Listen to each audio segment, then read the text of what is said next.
Good evening, everyone. I'm Dr. Rollan Roberts, and welcome to the Sunday Night Huddle. I think we've got all the devices going here. I'm thrilled to be with you this evening. It has been an unbelievable week. We've had more things happen and go on, and the days were longer than ever before. And I knew if I could just get through yesterday that I would be okay. Actually through about midnight or 1 a.m. this morning. And that's exactly what's happened. So had a great time out in Beverly Hills and Hollywood this week. It was very productive. Great meetings, and on the business front, some great relationships. I spoke at a conference, the E3 conference. It was a global trade conference. They had the former chief marketing officer of Viacom and the founder of eFax. So if you've ever had like fax to mail, that's either like eFax or MyFax or something like that. The founder of eFax was there, and several other just really strong people that were really interesting, especially in the entertainment industry. And of course, two people from the White House. So it was not this administration, but over the last 10 years or so. Different roles in the White House. So it's been a great week. I took a red eye Friday night to get back into Orlando. Glenn, good to see you, brother. Took a red eye Friday night, got back 7 o'clock. Actually, by the time I got out of the airport, 7:30 yesterday morning, and I had to take a quick shower. Had about 30 minutes and get to the buddy walk for the Down Syndrome Association.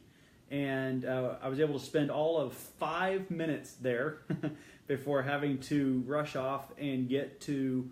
Hi, Tom and Barbie. Great to see you. Thank you for joining. It's going to be a special night.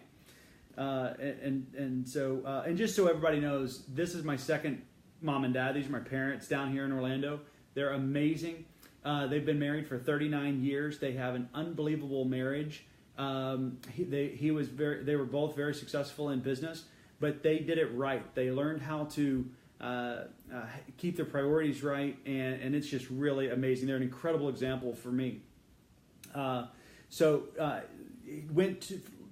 Buddy Walk, the Down Syndrome event, and went to the Entrepreneur Workshop for the City of Orlando. So the City of Orlando brought us in to do a 3-hour entrepreneur workshop that they sponsored, promoted, hosted, and provided lunch for attendees. It was really special. And one of the things we did, good to see you, Lisa. How are you? One of the things we did was take probably about 50 people that either wanted to start a business, or probably 10% of them already had businesses that were off the ground and generating revenue. And so one of the things that we did was, in 3 hours, I can take people to where they can start a business and be able to do a transaction, be able to market or sell. And so we had an incredible event, and it actually went a little bit over. And then we have 3 CEO huddles over the next 6 weeks, actually, or 4 weeks. So that starting this next Wednesday night, we'll do a CEO huddle for them so that we're able to help them take it beyond the one-time hit of the Entrepreneur Workshop. So I love Entrepreneur Workshops. It's the only thing I do outside of like an actual speech, because it kills me. It's intense. It's 3 hours, 4 hours of helping numerous entrepreneurs start businesses. And when you're thinking that much and talking that much, and especially after flying all night, it was exhausting. But then we had an event last night raising funds for 2 charities.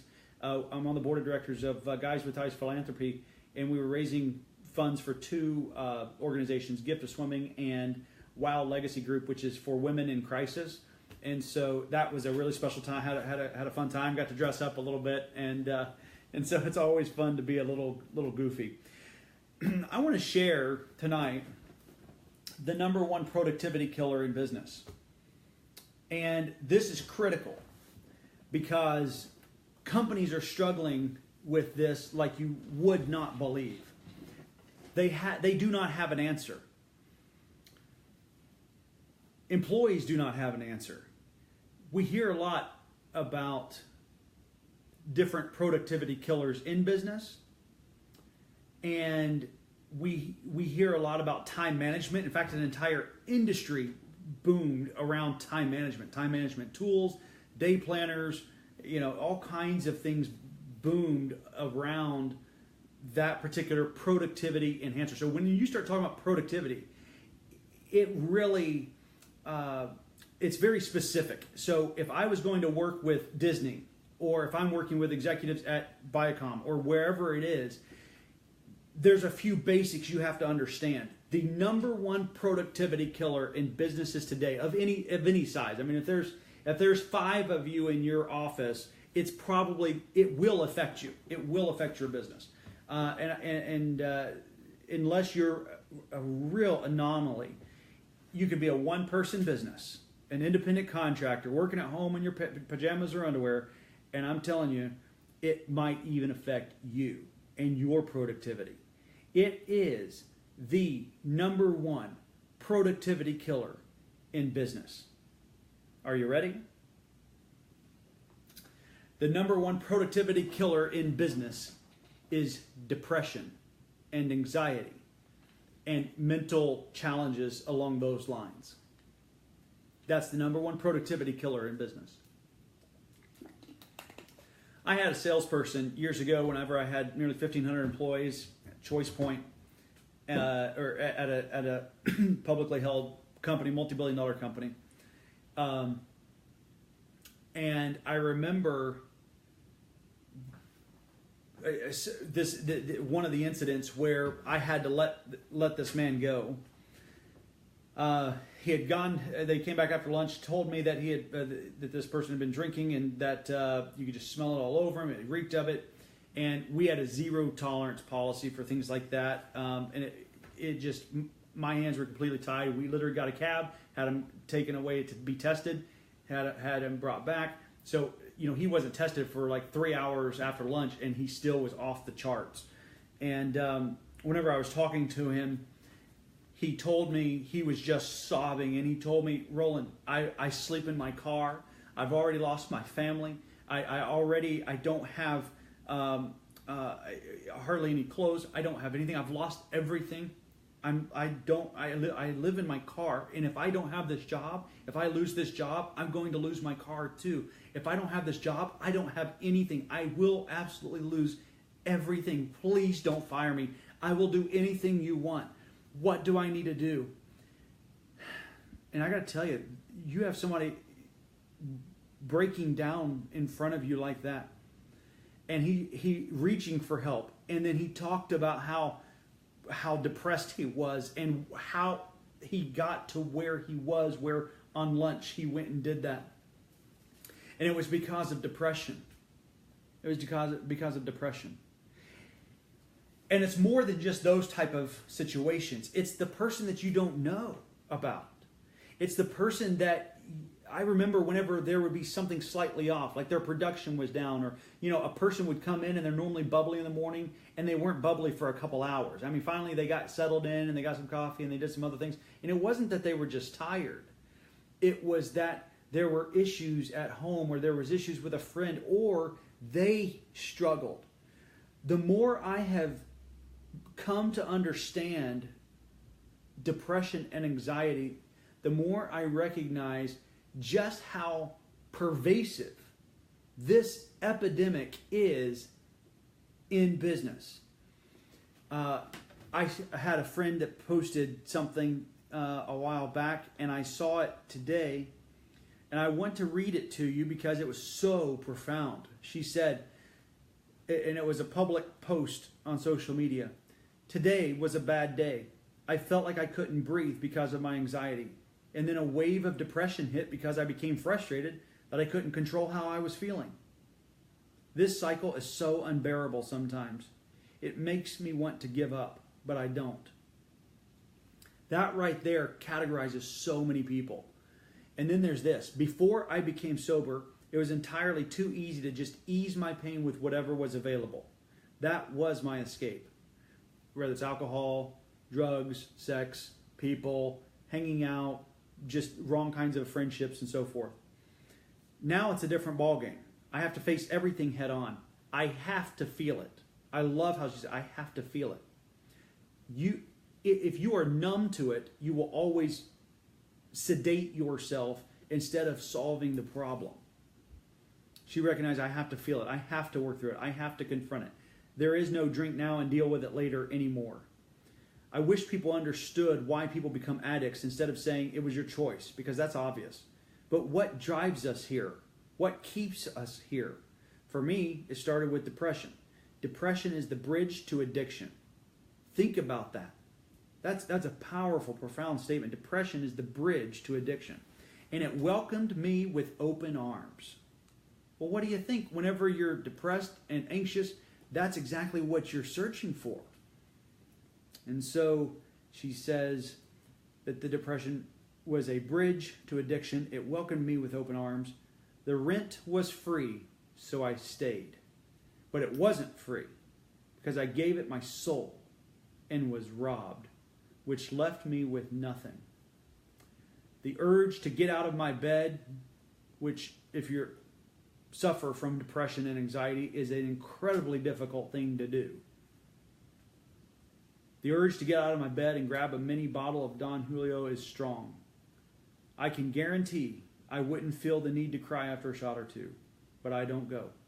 I don't go because when you decide to finally recover, you make the choice every single day to feel everything and destroy what once destroyed you. And it kind of goes on.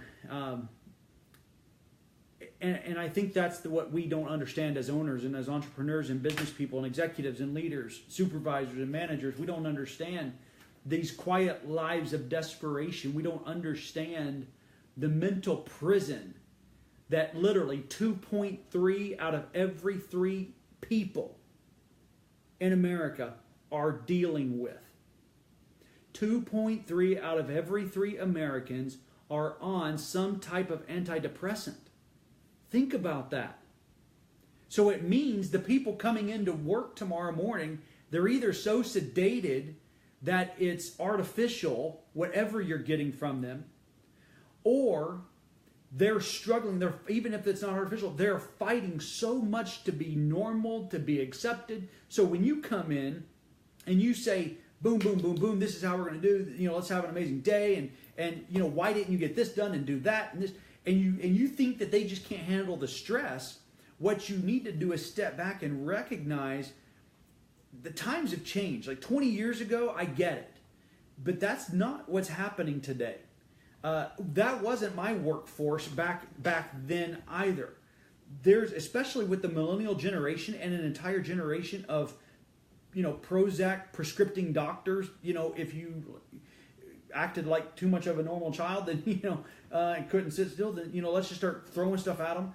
And so where we are is people that don't know how to process or respond to depression or anxiety. And I think from a business owner's perspective and an entrepreneur's perspective, you have to first of all recognize, Mr. CEO, Mrs. CEO, you need to recognize that it's real.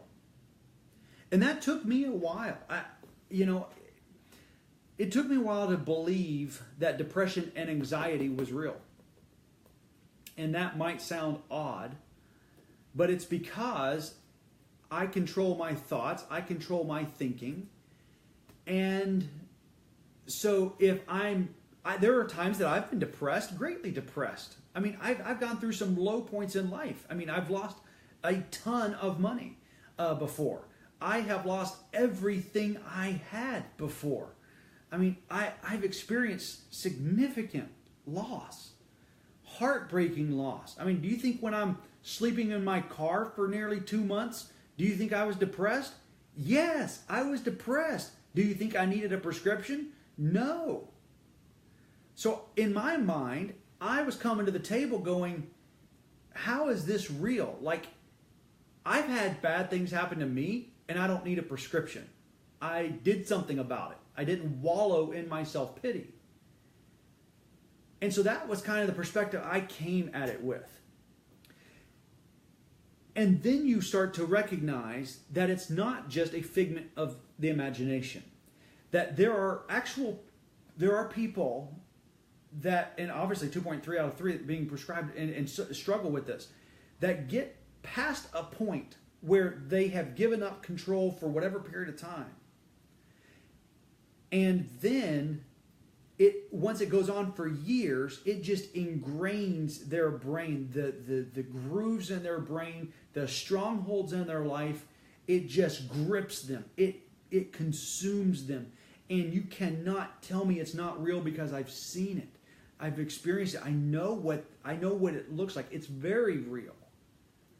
And the problem is, you're sitting there wondering why your numbers are down. You're wondering why your stats are down. You're wondering why your sales are down, or your revenue's not what you thought it would be. And what you don't recognize is, are you meeting that mental and emotional need of your staff? Or do you even recognize that it's a real challenge for some people? And the people that struggle with it oftentimes are too afraid to say anything, because that creates more anxiety thinking about what that conversation would even be like. So depression and anxiety is the number one productivity killer in business today. Almost without exception, when I had a high performer that started struggling with their performance, and I would bring them into the office and I'd say, look, tell me what's going on. I mean, like, you used to kill it. Last month you were doing this. This month, you're half of that. What's going on? I can't tell you just how many times they would tell me. They would finally say, I'm just going to tell you the truth. I'm struggling at home, or my kid. This is what we're going through with them, and it was always a personal situation. Now, what's interesting to me about that is, most people in business 20, 30 years ago, in old school thinking, would tell you, leave your problems at the door. Business is business, personal is personal. Don't bring your personal stuff here, and we're not going to have you take your business stuff home. Just keep it separate. Well, that's old school thinking, because we are human beings. We are people. We can't leave our anxiety at the door. You can't check their depression at the door. So they're going to bring it in. You can ignore it, which is what most do. And then they want to rant and rave about what the numbers are. And what I propose is that we address it as entrepreneurs, as business people, as executives, as CEOs, that we address the number one productivity killer in America and really around the world at this time, helping an entire generation. And it's not just an age group. It really isn't. I've seen people in their 40s, 50s, and yes, 60s struggle from this. I got an email, I think it was Friday, 2 days ago, from a former highly successful developer, and he just said, I need you to pray for me. And I knew a little bit of the situation from a few months ago, and it was a real struggle. And when I got that one email, and that's all it said, I knew things were bad. He struggled with depression. He struggles with anxiety. And what he's saying is, he's screaming. That's his way of screaming for help. It broke my heart. And what I did was guarantee that he could count on me, praying for him. And that I absolutely would. And I have. And continue to do so. So I'm going to address a few things here tonight. And in the future, I'm going to continually weave in things that you as employees can do that struggle with depression and anxiety, and you as entrepreneurs and CEOs and executives can do to lead your workforce. And as I just mentioned, many times it's the executive or the CEO or the entrepreneur that is in that case. Years ago, I think it was about 7 years ago now, the head, the CEO of a national Christian men's ministry. I've done a lot of speaking in the last few days, so apologize for my voice. He suffered from depression and severe anxiety, ended up going and getting some help, and then got addicted to what they gave him. And then there had to be an intervention on what they gave him, and they eventually restored him to the CEO role. What I'm telling you about, and this is someone in their 60s, so what I'm telling you about is real life struggles and challenges. And I'm telling you, we business owners or executives have buried our heads in the sand when it comes to this problem. So I want us to do something about it, and I want us to do something about it together. And there's already people that we're working with or have talked to and working with on solving the depression and anxiety in business. I want a staff that can think clearly, that can think creatively, that can think innovatively, that can treat each other with respect, that can be kind to one another, that can be honest with one another, that can be transparent with one another. And you can't do that if you are in that state. You can't. You can't sustain it long enough. And then you feel like a fake, a fraud, which heightens the anxiety.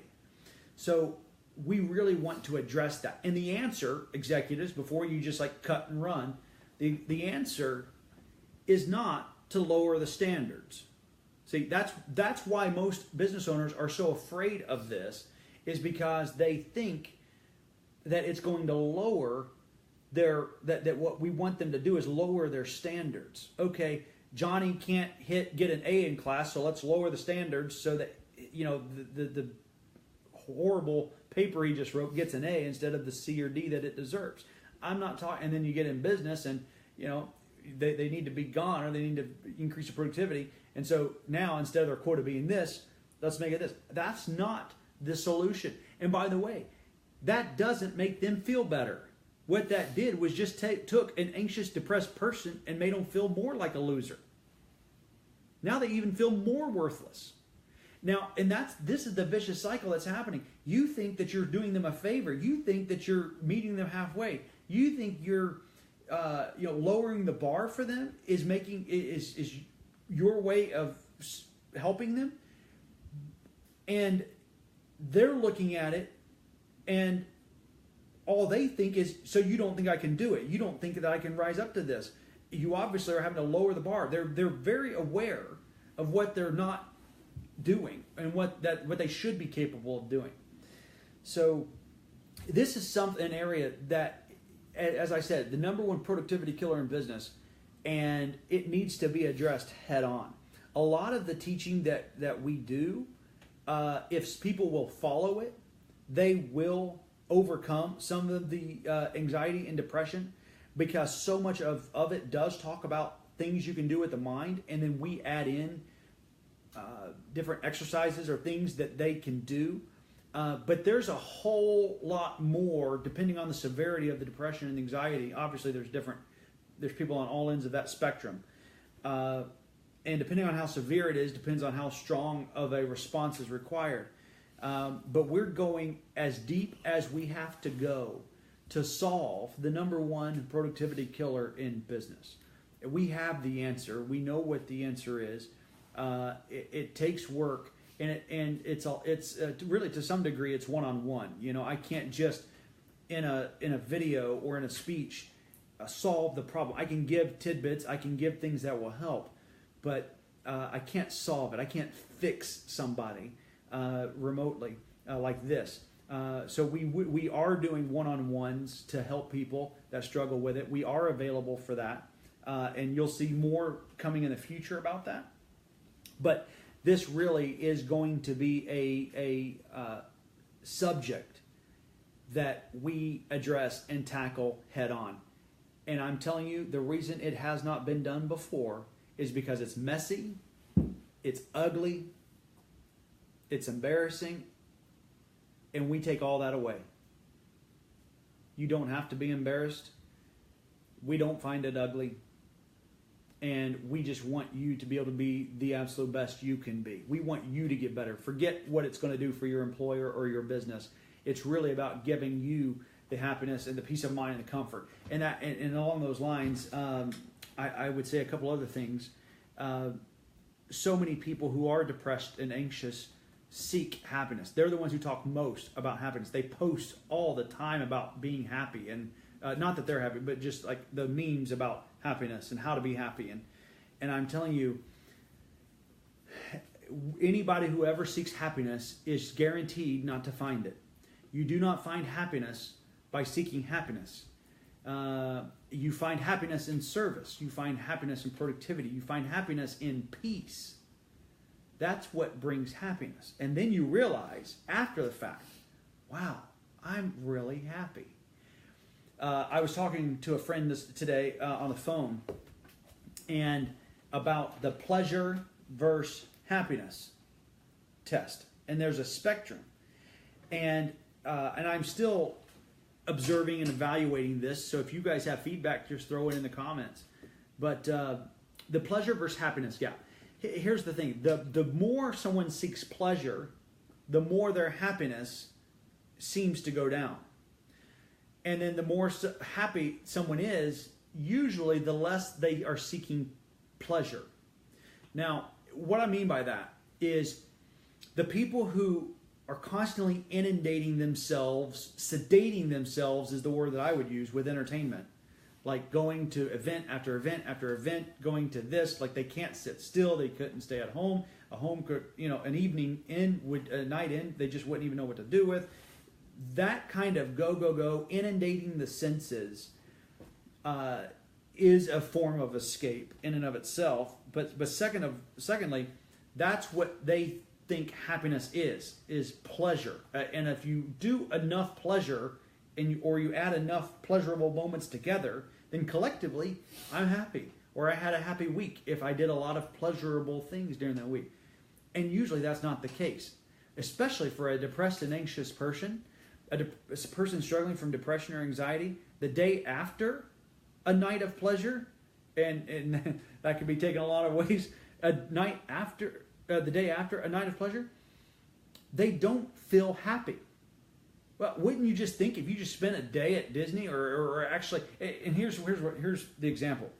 If I took a person and I had them go to Disney from the time the park opened to the time the park closed, or even just a normal 10 hours, like a work day or something, for 4 straight weeks.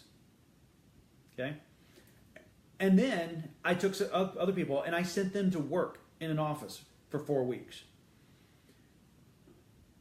Usually, now aside from a toxic employer or manager, and also aside from rude customers and everything else, just merely going to those 2 different places, you would think that the individual going to the happiest place on earth for a solid month should be pretty happy. But guess what? That's not so. One of the things Chelsea and I have done is whenever we're at Disney, I like to look and see the look on kids' faces. I cannot tell you how many times we have a hard time finding a child that's smiling while we're walking around. Now, if they're on the only time they're smiling is when they're on a ride or seeing a character or things along those lines. The rest of the time, it's screaming children. They're kicking, pitching a fit. The whole family looks like they're ready to go do something else. But then you see, so in the moments of pleasure is not bringing, it's only one moment of pleasure, and they're losing out on, an hour of happiness. Or people who stand in line for 2 hours for a ride, none of them are happy. They don't look happy. And their happiness suffers for 2 hours to experience, 60 seconds of pleasure. And so we're really studying this pleasure-happiness gap. And the more you seek pleasure, it seems the more your happiness will go down. And that makes logical sense. It also makes scriptural sense because Matthew 6:33 says, "Seek ye first the kingdom of God and His righteousness, and all of these things, will be added to you. You'll have more than you can handle." So I'm looking at that going, okay, so the problem is we're seeking pleasure, not seeking God. Like if we were seeking God, we would have happiness. We would be the happiest people group on earth. The problem is we seek pleasure a whole lot more than we seek Him. Do you agree? I mean, I think most of us do. Most of us do. We're wondering what we're going to do Friday night, Saturday night, who we're going to eat lunch with this week, who we're going to eat dinner with this week, which events are we going to go to, what shows are we going to go see, what tickets do we need to buy, what rides are we going to ride, what games are we going to see. Oh, we seek a whole bunch of things except the one thing that makes us happy, the very thing we say we're seeking. So anyway, we're going to tackle head on the number one productivity and killer in business. And I'm going to weave every time I possibly can, I'm going to point to it.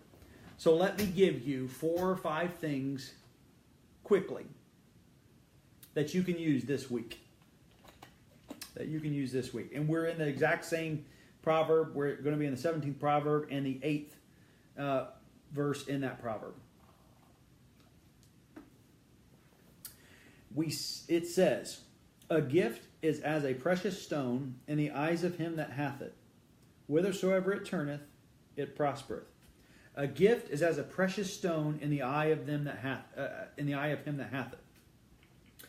You know, you've heard the saying, one man's trash is another man's treasure. This proverb really conveys that. I mean, a gift is as a precious stone in the eyes of him that hath it. As soon as it's not a precious gift to me anymore, what do? Toss it out. So, a couple questions. Number one, what is your gift? What gifts do you have? Because there are a lot of people with gifts that squander their gifts. We hear a lot about people who have talent, and you can observe people that have tremendous talent, but they are not hugely successful. And one of the reasons, oftentimes, is that they take their talent for granted.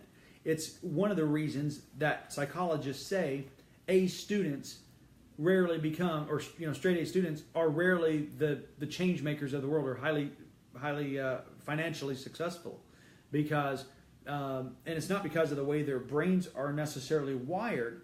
Sometimes they did not have to work as hard to get those A's, and that's really the delineation, not just every straight A student, but the ones that did not have to work hard and could just show up to class and boom, get an A. They did not learn how to work for excellence to attain that reward. So they didn't recognize the gift that was in their hands.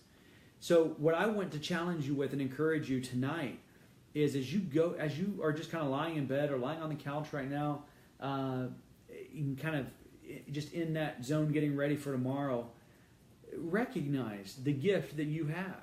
Recognize what it is that you're good at. Your artistic ability, your creativity, your innovative mind, your analytical mind, your accounting mind, your bean counting mind, your athletic mind, your whatever it is that stimulates you and that excites you, and that is your gift. Like, you've got real skills.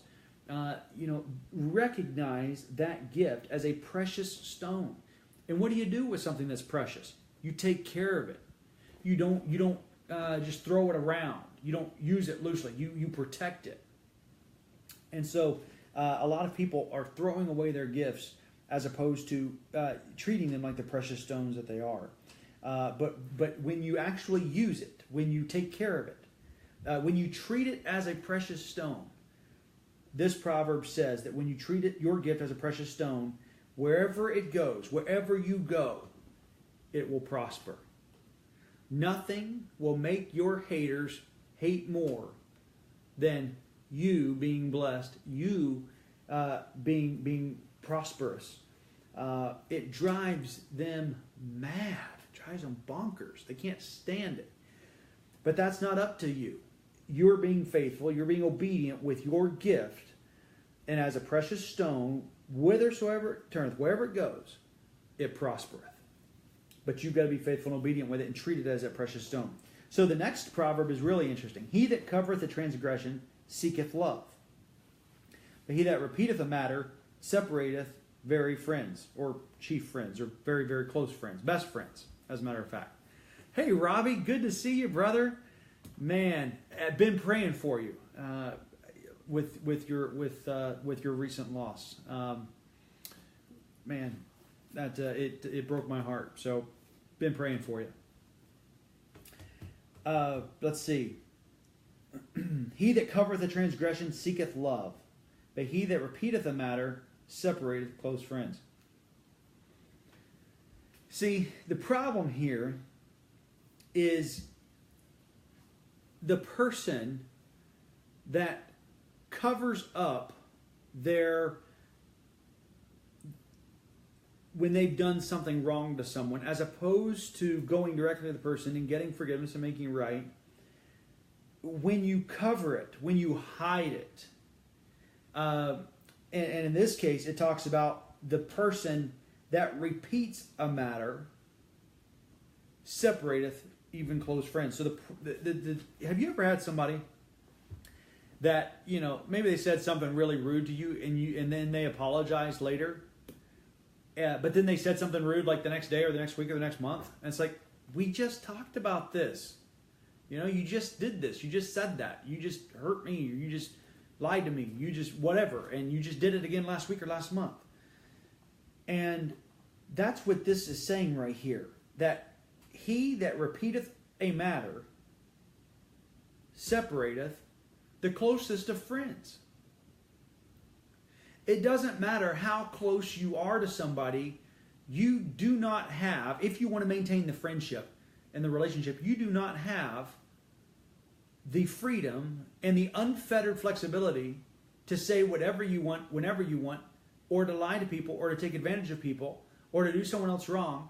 You may do that, but you will burn the bridges. You will lose the best friend you have in this world if you do that to them repeatedly. Another verse is, there's two things. Be sure your sin will find you out. Number two, you reap what you sow. It's one of the best principles in Proverbs that there really is. You reap what you sow. If you keep doing this, there are consequences. And it's not because somebody chooses to impose consequences on you. It's because that is a law of nature. If you plant corn, you will reap corn. Not because the magical corn fairy came and did something, cast a spell. It's going to produce it because of the law, the natural law of sowing and reaping. I sow this, I reap that. If I sow kindness into you, most likely I'm going to reap kindness from you. And by and large, you always do. If I sow into this area, I'm going to reap in this. If I sow tomatoes, I'm going to reap tomatoes. So the idea of sowing and reaping is that if you repeateth a matter, you're going to lose those relationships. I can't tell you how many people really think that either others are just this stupid or what, but there are people who keep going back to the well or keep asking different questions, trying to get something when you've clearly already said no, or and they start getting more belligerent or rude or things like that. They're repeating a matter, and it drives a wedge. People in direct sales do this all the time. They keep hounding people as opposed to saying what their product is, what their service is, and doing it appropriately. Instead, they turn from professionals into pests. And I'm not putting all of them in that category, obviously, because I was a CEO of a direct selling company, two of them, as a matter of fact, two network marketing companies, Wellness Pro, Complexity Health, Celltech. I was on the board of directors for the MLMIA, the International Association. I was on the education committee for the DSA. I've seen it firsthand. I've been in the CEO roundtables with, 20 other CEOs and in the network marketing industry and the direct sales industry, and they don't have an answer for how to train some of these things. But I can tell you right now, he that repeateth a matter separateth the best of friends. The next one. A reproof entereth more into a wise man than 100 stripes into a fool. Now this is interesting to me, because how many of you have children? And especially if you have two or more kids. If you have two or more children, I can just about guarantee that one of them requires more of a physical discipline, and one of them you can just look at and they will crumble. The other one you could beat to a pulp and they still would be like, nope, not doing it. Right? And so this particular proverb just makes the point. A reproof, just a rebuke, a word that goes into a wise person is way more than effective than 100 stripes into a fool. So how does this apply to business? Do you know a lot of times they have the demerit system, or the 3 strikes you're out, or you get an oral warning, verbal warning, you're going to get a written warning, final warning, you're fired. Well, 3 strikes you're out. I understand why we have that, especially for the large organizations, but I also got to tell you, it's really hard as a leader and executive to not look at somebody like that and say, what this really means is that you're a fool. It really means you're a fool. It means we could have 10 warnings and it wouldn't be enough for you, because we'd go to the 11th warning. We could have 15th warning. It doesn't matter. There's no stopping, because you are a fool. The flip side is I could also, according to this proverb, speak a word of reproof or admonish or rebuke you and say, look, that's not okay. Don't ever do that again. That's not who we are.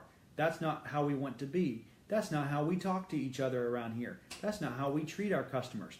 That's not how we talk about our customers, even though they're not on the phone or in front of our face. That's not who we are. A reproof entereth more into a wise man than 100 stripes into a fool. That's one of the best ways to know who's on your staff. If I can say something and their behavior change, I know I have a wise person working for me. And if they don't, then I have to also recognize that no matter what I do, no matter how many warnings I give, no matter how much discipline I impose, they won't get it. Their behavior may improve temporarily, but the moment you're not looking, the moment you're not watching, they're going to slack, they're going to hate, they're going to backbite, they're going to murmur, and they're going to complain, which will destroy your culture.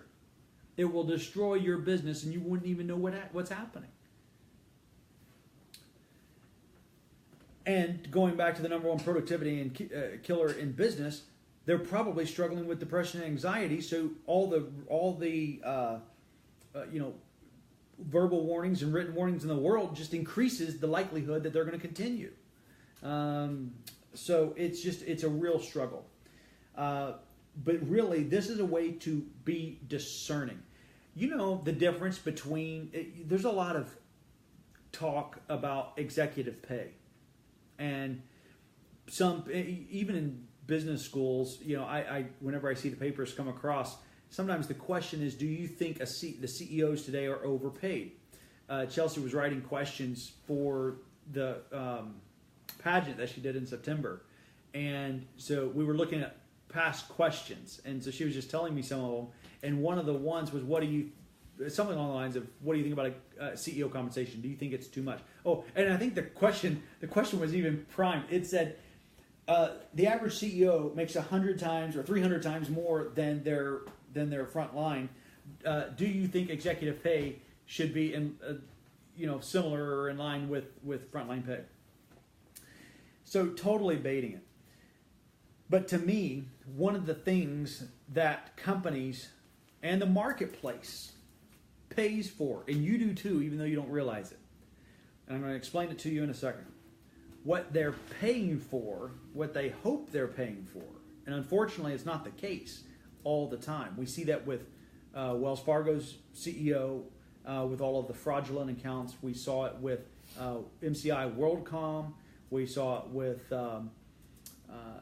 Bernie Madoff. I mean, we see it with a lot of leaders and CEOs. So there's certainly a lot of the bad ones. But it's because of discernment.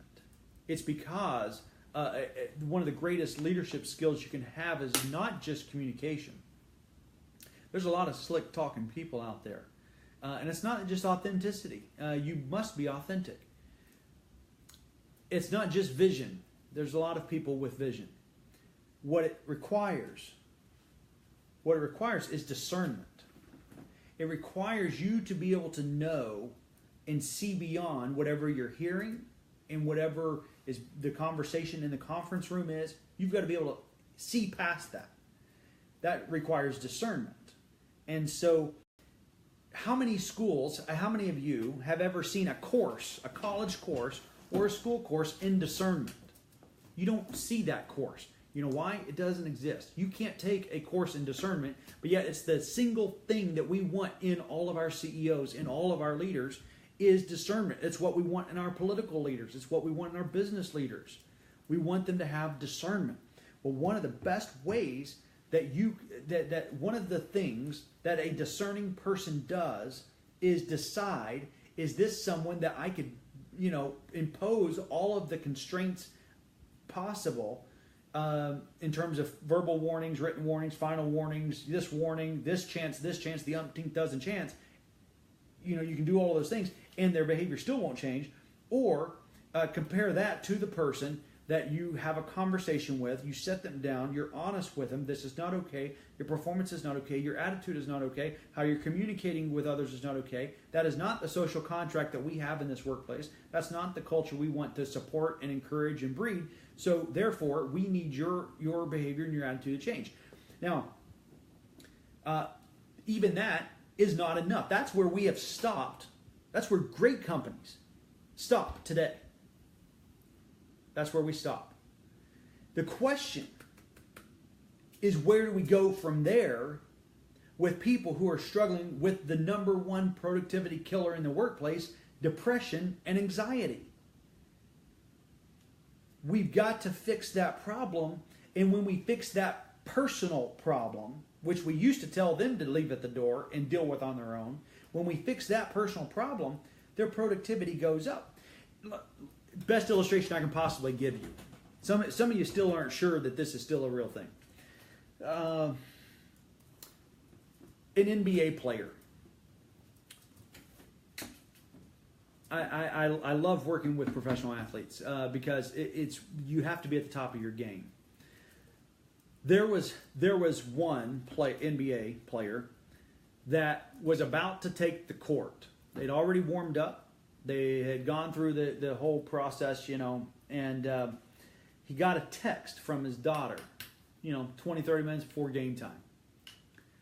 Absolutely made him distraught. It made him mad. She was basically saying, "Forget you, Dad. I'm going to do what you told me not to do." And he's getting all riled. He's already amped up, ready for this game, and he just wants to pounce and respond.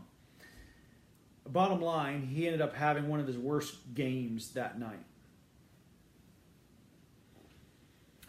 So let me ask you, did he forget how to play basketball? Was the problem that he didn't know how to shoot a free throw? Did he just forget how to play defense? No. This is one of the most finely tuned professional athletes in the world. No. He didn't lose any skill. What he struggled with was the depression and the anxiety that was caused by a family matter, a personal matter. And in his case, not only can that cost his employer millions of dollars, it can obviously cost him millions of dollars in a lost contract or in less compensation at the next contract that he would negotiate. So, a reproof entereth more into a wise man than 100 stripes into a fool. All right, the next one. I'm going to give you 3 more tonight. The 13th proverb says, "Whoso rewardeth evil for good, evil shall not depart from his house." Now, this is one where, I think it's pretty obvious, but when somebody does something nice for you, to your company, and you abuse that, you take advantage of that. This basically says that evil is not going to depart from your house. Like, it's going to follow you and chase you. You know what the world would call this? Karma. This is the biblical support for karma. It literally says that if you do evil to somebody that does good for you, it's going to bite you in the rear. It's going to come back on you. And it's not going to quit following you. It's going to follow you over and over and over and over and over again. So, anyway, I think that's that's enough on that. We all understand it. I just think it's pretty cool that, you know, karma is not some new thing that we just figured out. It's been here forever. A, you reap what you sow. B, you screw somebody, that you do somebody wrong, evil's going to follow you around like a hound dog until you start doing right. All right, and then the next to last one: a friend loveth at all times, and a brother is born for adversity. You know, we were talking about the number one productivity killer in business tonight, and I think one of the things that we must remember as leaders is to love people. Love people. Now, we use the words, you know, we don't say to our employees every morning as they're walking in the door, I love you, Susie. I love you, Johnny. I love you, Zach. I love you, Kelly. You know, we don't say, I love you to our employees.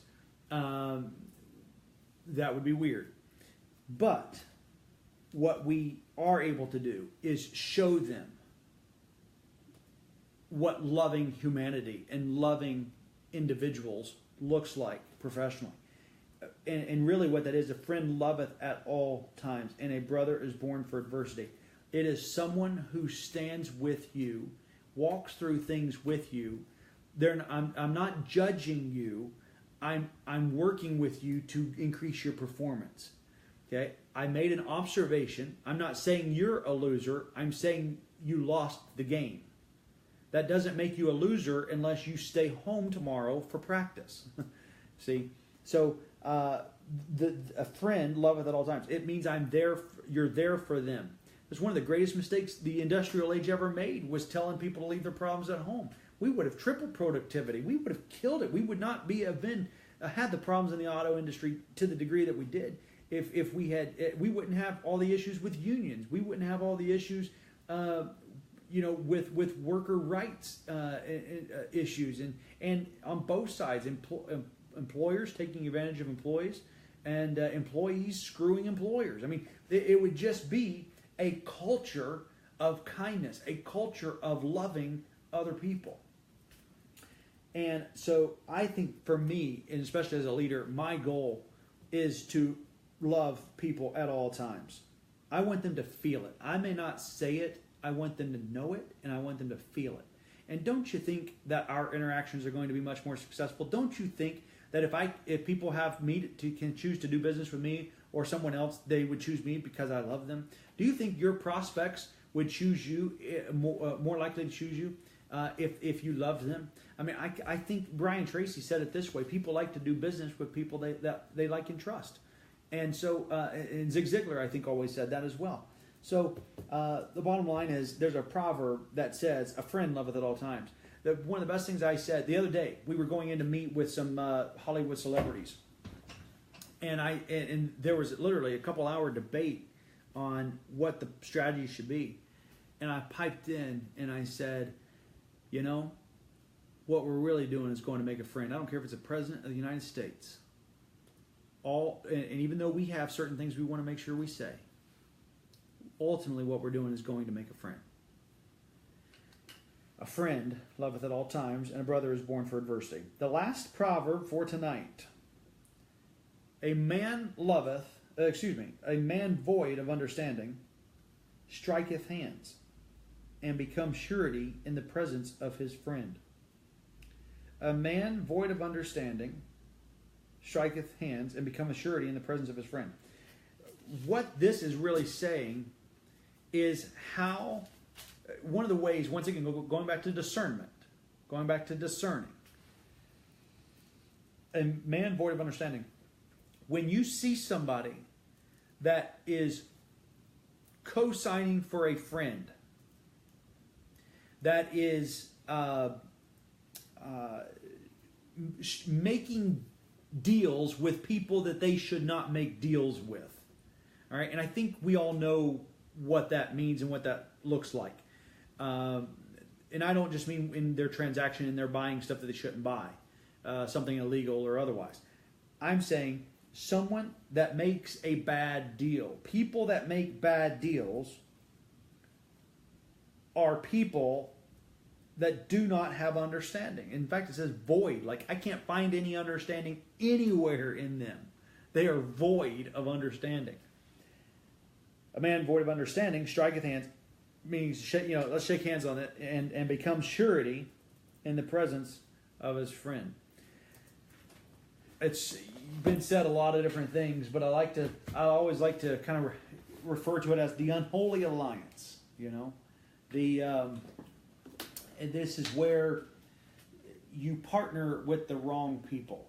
There's a verse that talks about not being unequally yoked, and that doesn't just go for your spouse. It goes towards who you get in business with, who you do business with. If you've got a problem with your boss and you've talked to them and it still isn't changing, maybe you need to consider finding another job. You need to do whatever you have to do within your control to remove yourself from toxic situations. And here's the rule of thumb: A players will not work for B managers. A players will not work for B managers. Liars won't work, or honest people will not work for liars. Thieves won't work for honest people, or honest people won't work for a thief. It's because they don't feel comfortable there. And Jason, it's good to see you, man. Good to see you. Thank you. I appreciate that. Yeah, that's very kind. So this week, I want you to be more discerning. Be more discerning on the people that you spend time with. Evaluate them. How do they respond to correction? You can tell a lot about a person by how they respond to correction. Ladies, listen to me. You want to see what kind of man you have? See what happens when he does something wrong and he's corrected. See what his spirit is. If you want to, you can hear it sometimes at work, especially at work. You can hear it when with any type of authority. If they get in trouble with the law and they, fight back. There's a lot of ways that you can tell what someone's nature is, and we want you to be discerning. We want you to love people. I really, really want to solve the number one productivity killer in business. And so if we can help you, or if you know someone, we brought in a speaker. The very first business battleground that Peter and I did, we brought in a guy, his last name is slipping me right now, Jack. And let's see, I've got his book over here somewhere. And he, here it is. Jack Levine, yeah. He said, and we were talking about, he spoke on addiction in business. And I'm telling you, depression and anxiety is the root to all of these things that employers have rules about, and why people lose their jobs and lose their homes and lose their families. 9 times out of 10, you can trace it back to depression and anxiety. The improper handling of depression and anxiety. What I want to do is help you solve, you as an employer and you as an individual, I want to help you solve the number one productivity killer in the world today, and that's depression and anxiety. And let me tell you something you may not have heard. I do believe that you can be completely healed of your depression and anxiety. I do not think or believe it is a life sentence. It does not have to be. It does take work. It does take mental exercises. It does take mental discipline. It does take time, but it is possible. The prison you live in does not have to be a life sentence. There is hope, there is freedom, and it's not found in a pill, potion, or lotion. It's something that we're able to help you with. So anyway, I've enjoyed spending this Sunday night huddle with you. I hope you have an amazing week. I love getting on here and just kind of opening up the Bible and talk about truth and principles. People talk about sports all day. we went out to dinner this evening, and people were all crazy, about the games. But I got to tell you, I talk about happiness. I'm a whole lot happier spending the time with you guys and just sharing and really looking at these truths. And thank you, you guys. Oh, it's so kind. Wow. It's just it's 1,000 times better and more rewarding and fulfilling to minister to you. And I hope that you guys have the best week ever. 2 weeks from tonight, at this time in 2 weeks, I will have already said I do. And so it's a great, I'm not traveling for the next 2 weeks. And so it's going to be an amazing week. You guys are too kind. Thank you so much. I hope you have a wonderful night. Have a great week.